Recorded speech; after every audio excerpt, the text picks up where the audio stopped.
Hai, Assalamualaikum. Boleh nampak saya? Hai, Assalamualaikum. Alright. Okay, sekejap ya. I need to mute this one. Okay. Hai, Assalamualaikum. Apa khabar semua? Okay, kita ada Nurul Najihah dekat sini. Siapa lagi yang kat sini? Kat sini ada lebih 20 orang. Ada Wan Elina Fatini. Apa khabar semua hari ni? Wan Elina Fatini, Waalaikumsalam. Okay, hari ni, so topik kita Mama Tech tu apa? Itu topik kita. Menggelepur tak dengar tu. Alhamdulillah, Nur Maziana. Okay, dekat sini tempat saya sekarang hujan lebat. So, tak tahulah mood macam mana yang kita nak bawa hari ni dengan topik pun yang quite overwhelming juga. But anyway, welcome to Parent Reboot episode 2. Hari ni basically kita nak sambung dia macam somehow kesinambungan jugalah topik last week. Kalau last week kita bercakap tentang macam mana nak react bila anak tertengok adegan lucah atau terdedah dengan bahan lucah, tak kisahlah dekat TV ke, dekat social media ke, dalam lagu ke, dalam buku atau dalam komik dan sebagainya. So hari ni kita nak gali lebih dalam lagi di mana apabila anak mula tanya atau mula nak tahu lebih dalam tentang seksual. Okay. Dan yang lagi bestnya hari ni, yang lagi saya excited hari ni sebab saya tak keseorangan hari ni sebab saya ada tetamu istimewa yang akan bersama saya untuk menggoreng topik hari ni. Okay. Kejap. Okay, kita ada ramai dekat sini. My Dayah. Hai Kak Gigi, hai. Nur Maziana cakap Kuantan pun hujan. Okay, so mungkin banyak negeri sekarang yang tengah hujan. So mungkin cuaca sekarang pun bantu kita untuk mood chill-chill saja walaupun topik panas tapi kita tetap chill. Jangan panik, okay? Sebab topik hari ni memang somehow buat kita overwhelm sikit atau mungkin kita rasa macam ada rasa macam uncomfortable sikit. Tak apa. InsyaAllah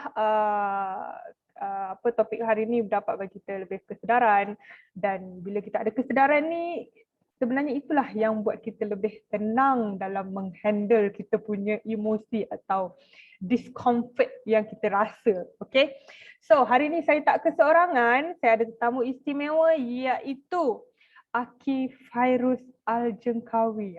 Mungkin nama ni satu nama yang tak asing lah dekat Malaysia ni. Kalau cakap tentang pendidikan seksual, memang nama ni sangat common. Mesti akan keluar nama ni, Aki Fairuz Al-Jengkawi, iaitu beliau seorang yang berpengalaman mengendalikan siri-siri ceramah tentang pencegahan zina sejak 2011, dah lama dah, dan sampai sekarang alhamdulillah beliau bergiat aktif dalam isu-isu berkaitan pendidikan seksualiti, ketagihan pornografi, jenayah seksual kanak-kanak, gejala sosial remaja dan banyak lagi. Dan Aki Fairuz juga kerap bekerjasama dengan pihak universiti, pihak sekolah, sekolah menengah, sekolah rendah, politeknik dan beberapa agensi lagi untuk build kesedaran tentang pendidikan seksual ni dalam masyarakat kita. So, Masya Allah, kita sangat bertuah hari ini kita dapat menjemput beliau, Aki Fairuz sendiri as a guest dalam kita punya sesi live Parent Reboot hari ini. So, saya tak nak buang masa, saya tak nak buang masa anda yang excited sekarang ni. Ada 35 mata yang sedang menonton ni, mesti anda pun excited. So kita tak nak buang masa, jom kita persilakan Aki Fairuz untuk masuk ke gelanggang kita. Silakan Aki Fairuz.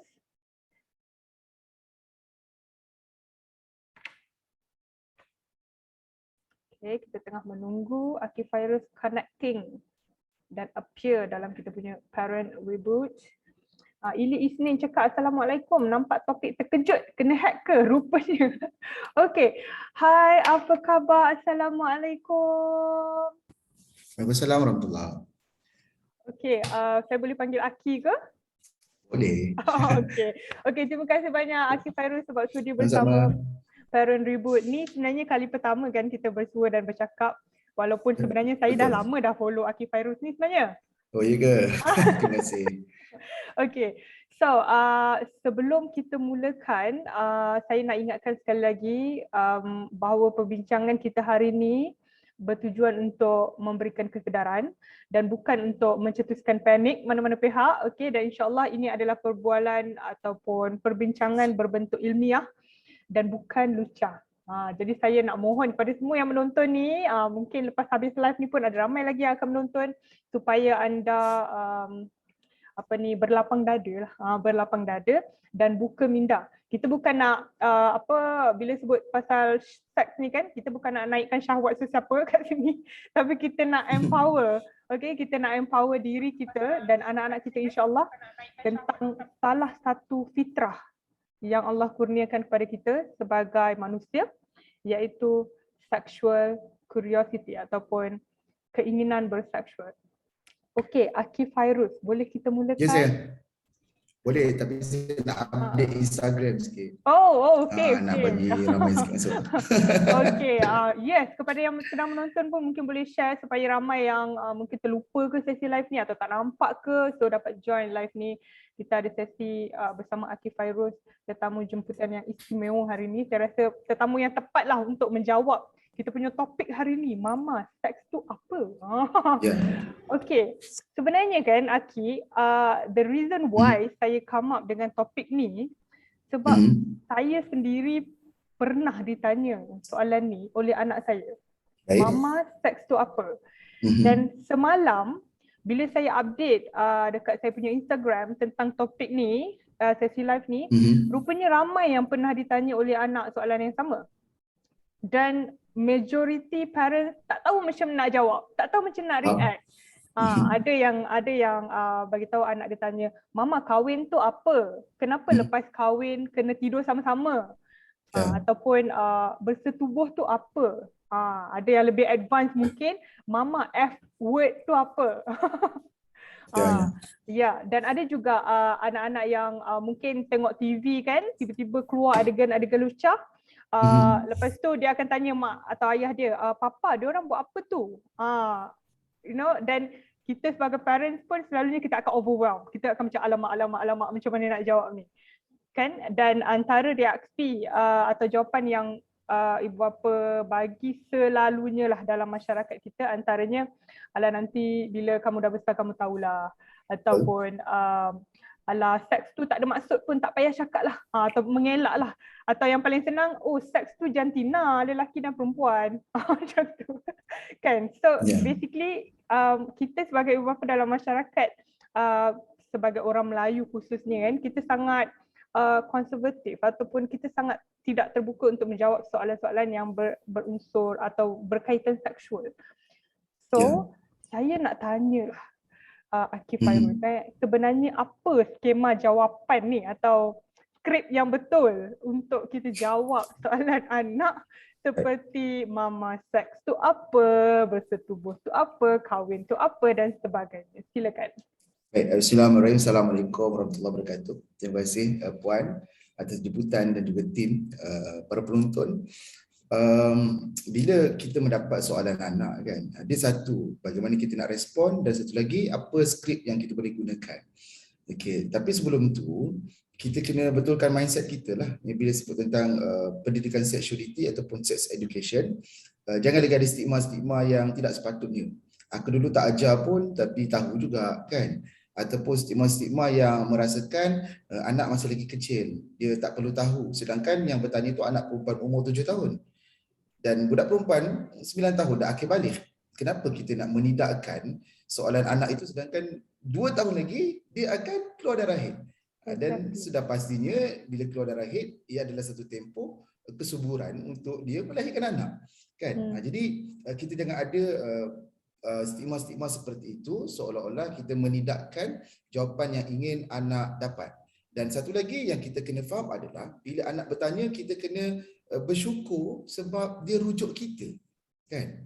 Dia tak rujuk Google, dia tak tanya pada kawan-kawan dia tak tanya kepada entah siapa-siapa dalam social media yang mungkin seorang sexual predator. Dia tanya kita, dan itu menggambarkan Allah memberikan ilham pada anak kita untuk tanya kita supaya kita ni didik dia. Dan proses didikan ni dia panjang, ya. Didik anak solat ke, didik anak nak uruskan diri ke, didik anak untuk makan tak tumpah ke, didik anak tentang sexuality, itu semua perlukan kesabaran dan ada proses. Jadi bila anak kali pertama bertanya tentang soalan ini, jangan panik. Jangan panik, jangan pura-pura tidur, jangan pura-pura pingsan. Kan, anak tanya pada ibu, ibu pas pada ayah, ayah pula pura-pura pitam. Aduh, anak aku ni kenapa lah tanya soalan macam tu, kan. Dan akhirnya anak takkan dapat jawapan. Itu satu kesilapan yang boleh kita ubahlah. Okey. Dan satu benda yang sebelum ni saya cerita asas-asas dulu, kan. Sebelum kita nak jawab tu, make sure kita kalau tak bersedia saat itu, kita kata sekejap kakak, nanti mama akan jawab. Kan, mama tak dapat bagi jawapan sekarang ni. Maklumlah masa tu tengah masak, kan, tengah masak kita pun tengah blank, tiba-tiba oh my god, anak aku tanya seks tu apa, pop, kita pun alamak trigger, kita jadi takut. Sebab apa? Kita pernah ada memori masa kita kecil dulu. Mungkin kita pernah tanya pada mak kita kena marah, kita kena mak kita cili mulut kita, kan. Lepas tu dia kata kita menggedik, menggatal, kecil lagi dah tanya soalan macam tu. Jadi adakah itu respon yang kita perlu beri kepada anak pada zaman ini? Ya, zaman yang sangat mencabar, yang terlalu banyak pendedahan tentang explicit sexual punya kandungan dalam pelbagai social media punya platform. Okay, itu satu. Lepas tu yang kedua, bila kita dah bersedia, ya, kita tanya pada anak, tanya pada dia, dengar perkataan kat mana, kan.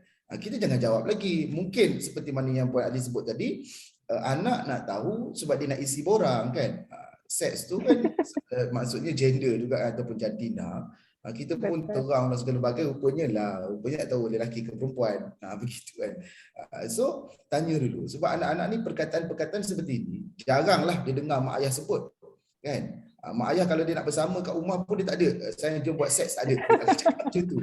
Kan? Anak-anak sure dia tak akan dengar perkataan itu daripada mak ayah dia kebiasaannya. Mungkin dia dengar daripada kawan-kawan, dia dengar daripada content creator yang dia tengok dalam TikTok, dalam YouTube, dalam Netflix, kan. Dia dengar perkataan-perkataan sedemikian. Dan jangan pelik kalau anak yang dengar perkataan ini adalah budak yang bawah 7 tahun, 5 tahun, 6 tahun, 7 tahun.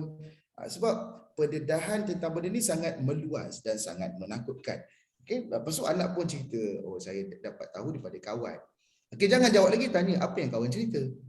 Kan, apa yang kawan kakak cerita? Oh, kawan cakap macam ni lah. Lepas tu dia kata dia tengok kat handphone ada gambar orang tak pakai baju semua. Masa ini sebenarnya satu yang kita panggil satu red flag kepada ibu ayah.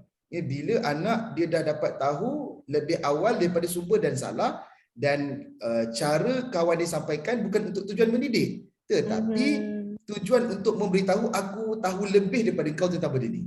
Jadi itu yang mak ayah kena faham. Kenapa kita dulu kena sampaikan benda ini? Sebab kita tak nak ada guru lain yang tak betul yang bercerita pada anak kita. Jadi asas yang utama selain daripada kita tanya dulu, ya, tahu pada mana, apa yang kawan cerita, kita jangan terus cerita hubungan seksual ini adalah hubungan intim, perlakuan seksual antara lelaki dan perempuan yang zakar dimasukkan ke dalam vagina. Kita jangan cerita benda itu lagi. Yang kita kena cerita ni asas Tuhan ciptakan kita berpasang-pasangan, kan? Ada lelaki, ada perempuan. Tanya anak, apa membezakan lelaki dengan perempuan? Okey, lelaki, contoh dia ada adik, kaitkan dengan persekitaran dia. Okey, ada adik kan? Okey, adik kakak lelaki. Apa yang membezakan kakak dengan adik? Lepas tu dia cerita, oh, itulah kemaluan dia kot. Betul, kan? Oleh kerana kakak ada sekian-sekian nama kemaluan lah. Itu nanti bab nama kemaluan pun kita nak bincangkan juga. Kakak ada faraj, kakak perempuan. Ya, adik ada penis, dia ada lelaki. Jadi itu membezakan lelaki dan perempuan. Ayah sama macam adik kakak yang ada lelaki. Ibu sama macam kakak, kan. Itu utama. Kenapa Tuhan ciptakan kita berpasang-pasangan? Sebab untuk kita ni berkahwin, untuk kita berkahwin, berkenalan, untuk lahirkan rasa cinta, itu adalah fitrah manusia. Kaitkan pula dengan penciptaan Nabi Adam dengan Hawa. Sebab itu Nabi Adam pasangannya adalah Hawa, kan. Mereka berkahwin, dapat anak dan sampailah kita pada hari ini. Jadi proses untuk mendapatkan anak itulah yang dipanggil sebagai hubungan seksual. Kan? Tapi jangan berhenti setakat hubungan seksual tu, jangan berhenti kat situ. Sebut tapi dengan syarat kena berkahwin. Kan? Kena berkahwin. Kalau hubungan seksual tu berlaku di luar perkahwinan, dia dipanggil zina. Okey, dipanggil zina. Dan kalau berlaku tanpa kerelaan yang wanita, dipaksa, ya, dicederakan, dia dipanggil rogol dan dia jenayah. Dia jenayah. Dan cerita pada anak juga, kalau berlaku hubungan itu bawah umur, ya, maka akan berlakulah isu-isu yang dia boleh tahu sebelum ni, pembuangan bayinya kan. Lepas tu ada bayi-bayi yang digugurkan, yang dia tak nak digugurkan bayi berkenaan, ada yang ambil pil. Itu mungkin terlalu detail lah. Cuma nak beritahu pada anak, hubungan seksual tu ada seperti itu. Tapi ingat, biasanya anak tak akan terhenti setakat itu saja. Dia akan dengar perkataan tertentu, jawapan tertentu, dia akan trigger untuk tanya lagi. Betul. Dia akan pelik. Macam mana kahwin pula boleh tiba-tiba dapat anak? Ini Betul. soalan yang bagus tau. Kita jangan rasa tak jangka anak tanya soalan tu. Ya, apa saja di luar jangkaan kita, itulah soalan anak akan tanya. Kat sinilah pentingnya untuk anak tahu tentang kenapa perempuan ada faraj, kan? Tentang kenapa perempuan boleh keluar darah haid. Kaitkan dengan diri kita kan, cakap okey, mama kan perasan, kakak perasan kadang-kadang mama tak boleh solat. Kenapa mama tak boleh solat? Jawapan orang perempuan biasa disebut datang bulan. Cuba kita ubah, kita kata sebab mama keluar darah haid. Kalau darah haid itu kotor, maka Allah memberikan ruang pada wanita ni untuk bersih dulu sampai darah dia kering, barulah dia boleh solat kembali. Lepas tu anak mungkin tanya, kenapa darah haid tu boleh keluar? Lukis bentuk uterus tu kan. Lepas tu bagaimana di rahim tu boleh menebal bila berlakunya ovari yang menghasilkan ovum, ya. Lepas tu kalau tidak ada bersenyawa dengan benih yang lelaki, sperma, maka dia akan mati, keluarlah darah haid seorang perempuan. Anak mungkin dia blur-blur, apa benda mak aku cerita ni aku tak faham. Tapi kita kena ingat, ni proses ni mendidik ni bukan masa anak tanya 7 tahun tu kita cerita semua. Betul. Mungkin dia akan mula bertanya 9 tahun, sebab 9 tahun budak-budak yang belajar pendidikan Islam dan juga sekolah kafah, dia belajar tentang mandi hadas, kan, hadas besar. Salah satunya kena mandi hadas besar sebab keluar air mani, keluar darah haid, persetubuhan. Jadi ini adalah satu proses yang panjang. Selagi mana anak tu di bawah pemerhatian kita, jagaan kita, ya, ada ruang untuk kita bercerita pada anak. Sama ada anak tanya dulu ke ataupun kita yang bagi tahu dulu. Kan? Kita jangan kata nak tunggu anak tanya ke. Macam mana nak cerita? Nak kena buat macam dalam kelas ke? Tak payah, sembang-sembang je. Dalam kereta mungkin masa tengah tengok TV, katakanlah anak tengok cerita TV 999. 999 tu kan tak habis tu rogol, isu pembuangan bayi kan. Anak dengar tu, then kita kata kakak faham ke apa kakak tengok tu? Cerita kat dia. Cerita, bagi tahu dia punya penceritaan tu tentang diri kita, lelaki dan perempuan, benda-benda yang macam itulah. Tapi bila yang menonton ni dia dengar ni, dia kata oh macam tu rupanya. Tapi sebenarnya boleh ke nak cakap? Boleh ke dia momen tu ataupun learning moment yang anak dapat ni bertanya soalan. Itu kita, kalau anak tanya soalan tu adalah learning moment terbaik untuk dia belajar. Okay? Kita tak akan dapat jawab seperti apa yang saya ceritakan tadi, ya, kalau kita tak mula lebih awal daripada itu.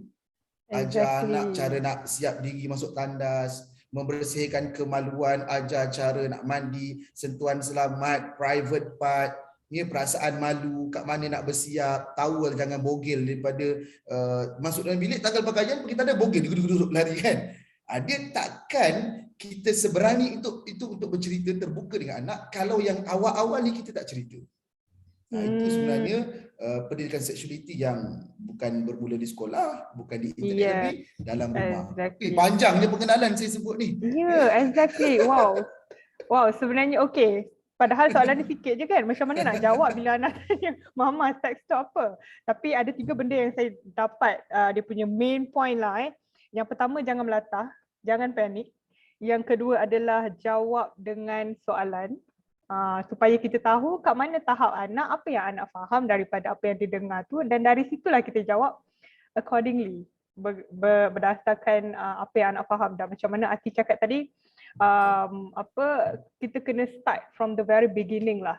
Tak boleh tiba-tiba pump seks tu apa. Padahal yang awal-awal pun kita tak pernah pun nak berburak dengan anak pasal benda-benda ni kan. Yes. Dan dekat sini saya tertarik dengan satu komen ni daripada Farah Diana.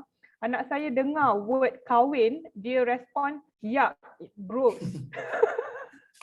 So bagi anak kahwin tu gross, maksudnya anak belum ada fahaman yang tepat lah tentang kahwin tu apa. So mungkin kita boleh refer balik jawapan yang Akif Fairuz bagi tadi. Slowly kita bina kefahaman anak, baru anak tahu kahwin tu apa.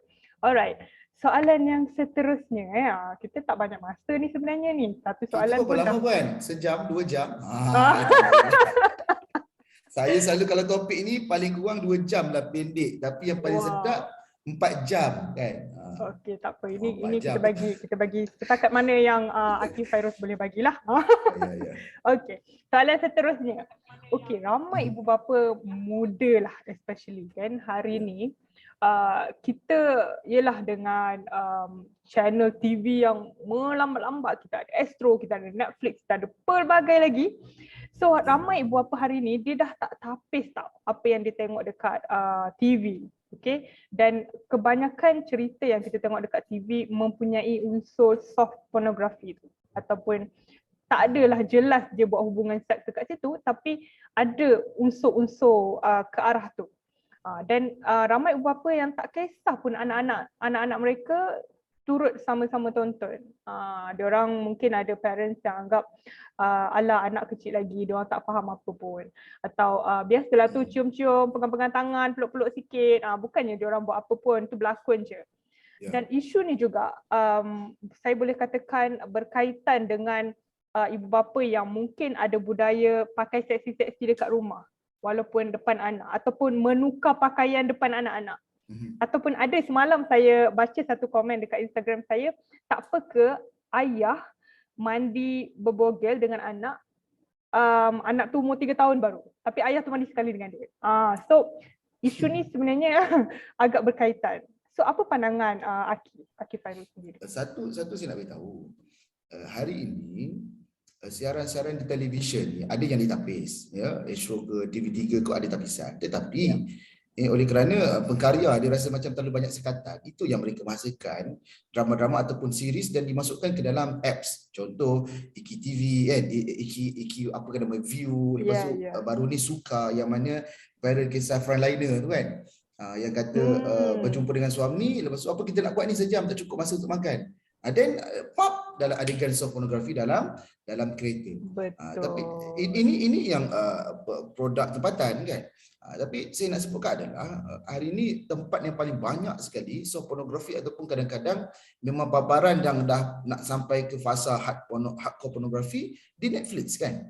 Netflix memang kita tak dapat nak nafikan tentang benda ini. Kita tiada kuasa untuk menapis. Yang ibu ayah boleh buat adalah memantau, menghadkan anak punya penggunaan dan membuat akaun anak yang lain supaya dia tidak terdedah kandungan yang dewasa, melainkan menonton bersama-sama dan menerangkan kepada anak tentang baik buruk cerita berkenaan. Sebagai contoh, saya selalu bertanya pada budak-budak, pernah tengok cerita Squid Game? Majoriti budak akan tengok. Mereka akan tengok. Dan kita orang dewasa kalau tengok cerita tu, mesti kita faham ada satu adegan yang sangat bersifat pornografi.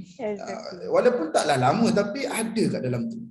Dan ada juga budak-budak yang saya tanya soalan ni, 7 tahun, dia dah tengok adegan yang macam tu kan.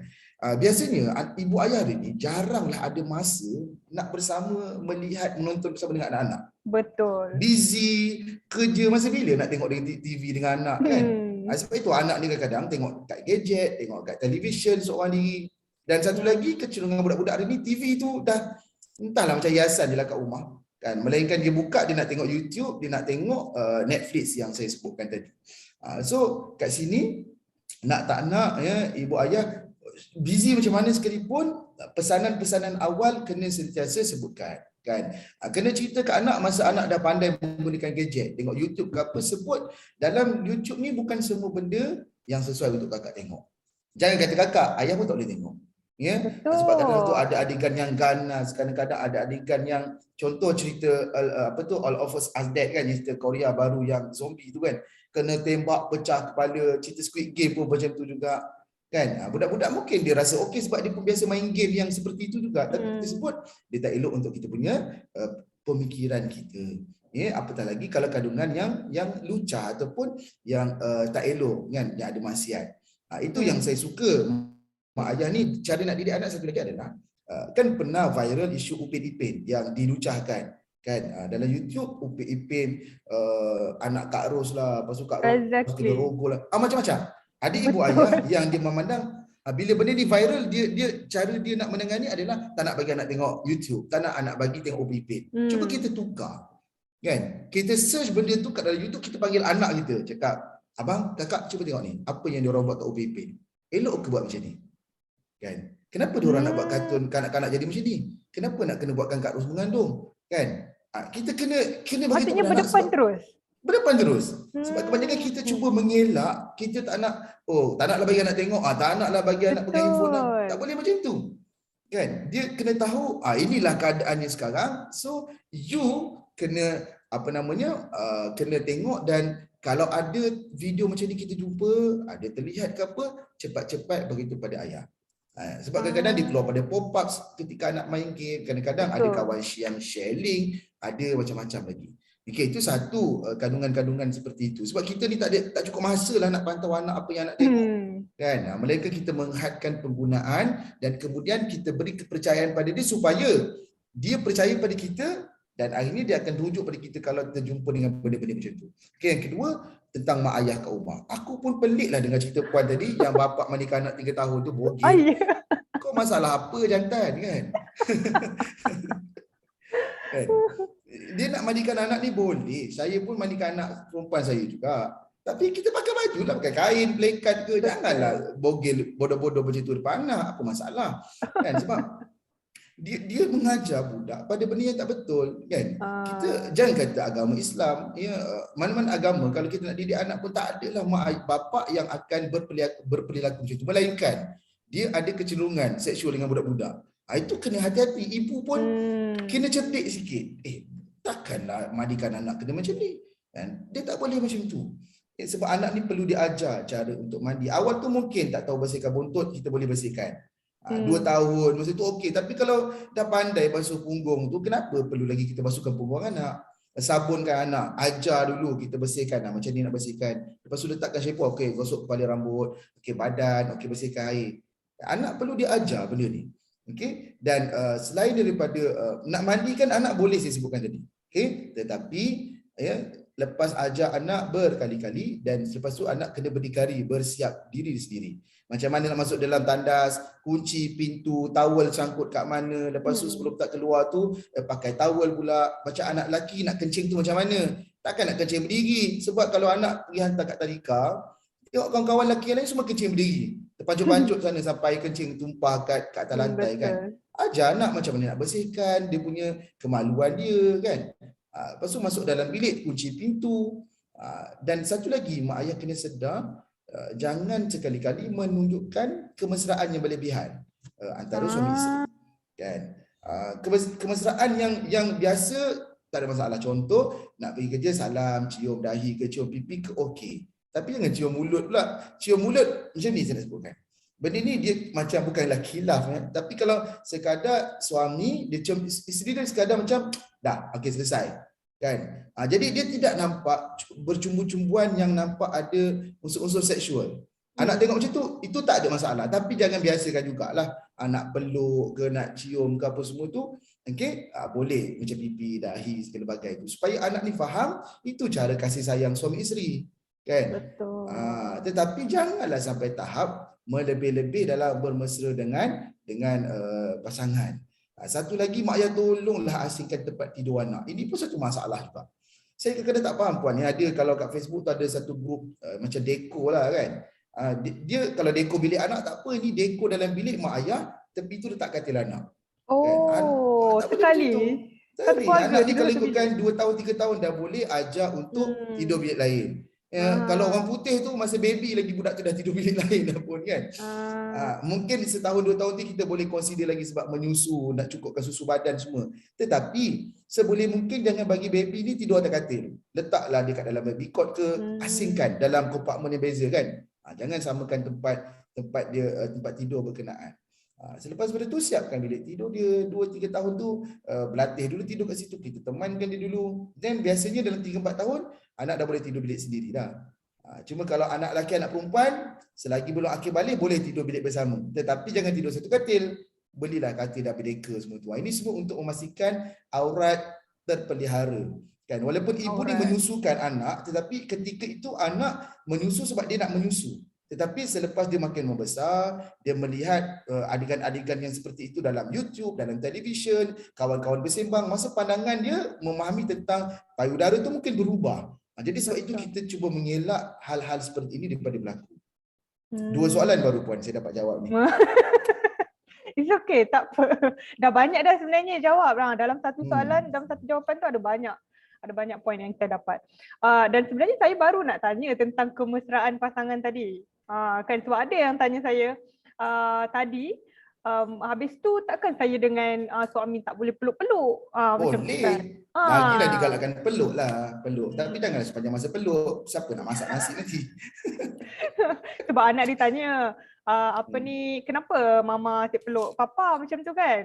So, papa bagi tahu dia sebab papa sayang dengan mama. Mama papa pun sebutlah ayah sayang dengan ibu, ibu pun sayang dengan ayah. Jadi ini cara orang yang dah berkahwin menunjukkan kemesraan kan. Tapi kakak kecil lagi. Kalau ada orang dewasa ke siapa-siapa kawan yang cuba peluk kakak macam ni, say no, cakap jangan. Ini cara kita kaitkan pula. Bila ditanya pasal kita kaitkan pula tentang sentuhan selamat, sentuhan tak selamat kan.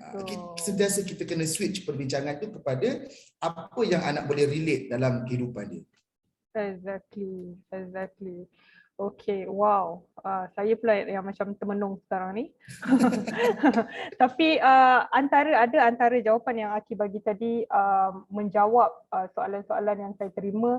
Macam mana kalau anak tak boleh tengok adegan lucah, macam mana saya dengan suami nak tengok movie-movie romantik sama-sama? Bila masa terbaik untuk kami berdua tengok? Tapi iyalah betul lah tu, kalau kita rasa benda tu tak elok untuk anak, berbentuk maksiat dan sebagainya, ada aurat dan sebagainya, maksudnya tak elok juga untuk kita. Sebenarnya betul. Adegan romantik ke apa sebenarnya bukan untuk tontonan budak je tak tengok, orang dewasa pun sebenarnya. Sebenarnya tak boleh, tapi kita sebab dah ada klasifikasi umur 13 tahun ke atas, 18 tahun ke atas. Sebenarnya adegan cerita pun orang dewasa pun tak boleh tengok. Kita rasa kita boleh tengok lah. Okey lah Aki Fairuz, penjelasan yang cukup padu. Saya rasa 2 soalan pun dah banyak points yang saya dapat, dan saya percaya ramai dekat sini ada 71 mata yang menonton ni.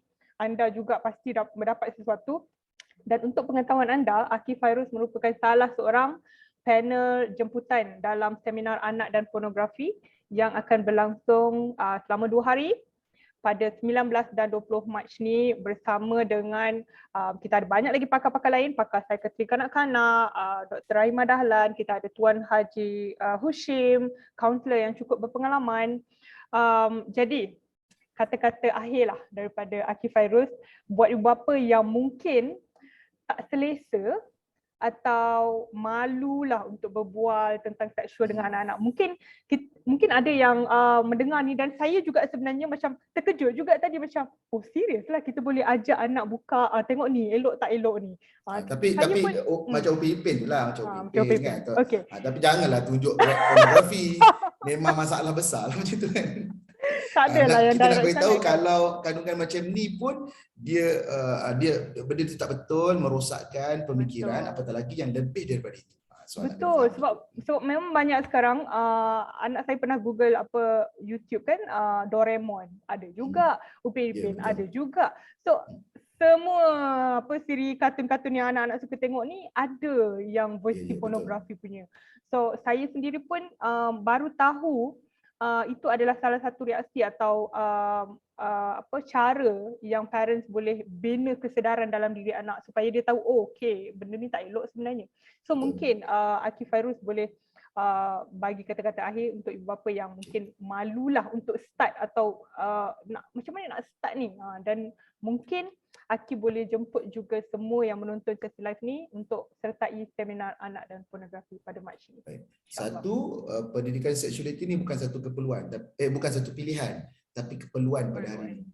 Kita tak boleh nak elak dah. Yang kedua, untuk menyampaikan mendidik anak-anak dalam hal seperti ini bukan tugas ibu saja, bukan tugas ayah, tapi keduanya. Dan dia perlu sinergi dengan pihak sekolah, sebab di sekolah dalam beberapa subjek sebenarnya dia mencetus untuk anak tu lebih faham dalam subjek sains, pendidikan kesihatan, dalam subjek pendidikan Islam. Jadi amat rugi kalau kita tak selarikan dengan apa yang nak belajar di sekolah dengan pembelajaran di rumah. Okay, yang ketiga, saya nak beritahu pada ibu ayah, saya dah banyak handle macam-macam kes, yang mana yang terlibat dengan zina, yang dah terlibat menjadi ketagih dengan pornografi, yang terlibat dengan sampai ketagih dengan seks. Semuanya bukan sebab mak bapak ajar. Bukan sebab mak bapak didik, tetapi semuanya sebab tak dididik. Jadi kita kena betulkan mindset, jangan lagi rasa kalau saya ajar nanti anak akan cari lagi. Nanti anak tu tak cari lagi ke kalau cerita benda? Tak. Yang anak cerita sebab dia mendapat daripada maklumat yang salah. Yang keempat, kalau nak belajar lagi, nak belajar lagi lebih panjang, banyak lagi yang boleh ceritakan. Mungkin ada kita punya komunikasi dua hala yang mungkin nak diutarakan oleh tuan-puan. Jangan lupa untuk mendaftar seminar yang Puan Ali sebutkan. InsyaAllah saya salah seorang speaker yang akan menyampaikan tentang topik pendidikan sexuality. Itu baru kalau anak tanya tentang seks. Apa kata kalau anak tanya tentang liwat? Kan? Anak tanya tentang kondom. Anak tanya lagi tentang sex toys. Lagilah pening kepala kita nak jawab. Kan?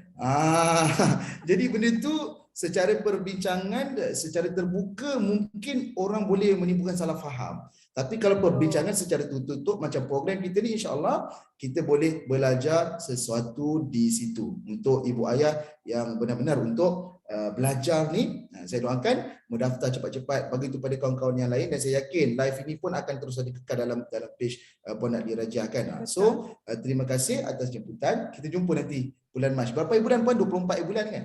19 dan 20. 19 dan 20. Salah pula saya. Busy sangat ni, busy sangat, banyak sangat tarikh nak ingatkan.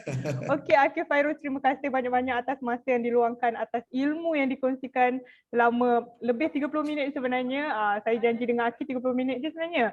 Dan insyaAllah saya dan semua yang mendengar ni boleh terus amalkan ilmu yang Aki kongsikan ni bermula hari inilah, insyaAllah. Terima kasih sekali lagi Akif Fairuz. Sama-sama. Okay. Alright guys, so goosebumps kan topik hari ni. Okay, jadi saya nak tanya anda yang menonton, yang dengar perkongsian tadi, apa ayat ataupun apa perkara yang paling anda ingat lah, atau yang paling buat anda macam baru tahu atau aha, okay, dari perkongsian Akif Fairuz tadi. Mungkin boleh kongsikan di bahagian komen. Shan Sunshine, amboi nama dia. Tuan Aki ada buat seminar special untuk anak-anak tentang topik ni. InsyaAllah, memang Akif Fairuz ada banyak buat seminar untuk anak. So boleh check out Facebook Akif Fairuz juga, insyaAllah. Dan tapi seminar anak dan pornografi yang kita buat Mac ni nanti untuk ibu bapa tau, bukan untuk anak. Yang seminar untuk anak atau kelas untuk anak, boleh check out Akif Fairuz punya Facebook. Okay. InsyaAllah ada banyak lagi niat dan hati. Okay. Okay. So, anda boleh tuliskan dekat komen, boleh kongsikan apa yang anda paling ingat atau anda punya poin-poin penting yang anda dapat daripada sesi tadi, supaya lebih ramai yang dapat manfaat. InsyaAllah akan banyak lagi apa kita panggil golden nuggets yang kita akan dapat daripada Akif Fairuz dalam seminar anak dan pornografi pada 19 dan 20 Mac ni. Okey, anda boleh klik klik link di bahagian komen untuk sertai seminar tersebut, dan jangan lupa masukkan kod kupon AP10. Okey, jangan lupa masukkan kod kupon AP10 untuk dapatkan diskaun RM38. Diskaun RM38 ya, jimat RM38 kalau anda gunakan kod kupon AP10. Alright. Berbaloi sangat, insyaAllah kita dapat dengar sendiri mungkin case studies atau isu-isu sebenar dari doktor pakar psikiatri, dari pakar-pakar yang cukup berpengalaman dalam isu pendidikan seksual ataupun pornografi ni. Okay. Banyak yang kita pelajari, banyak yang akan kita pelajari dalam seminar ni nanti insya-Allah.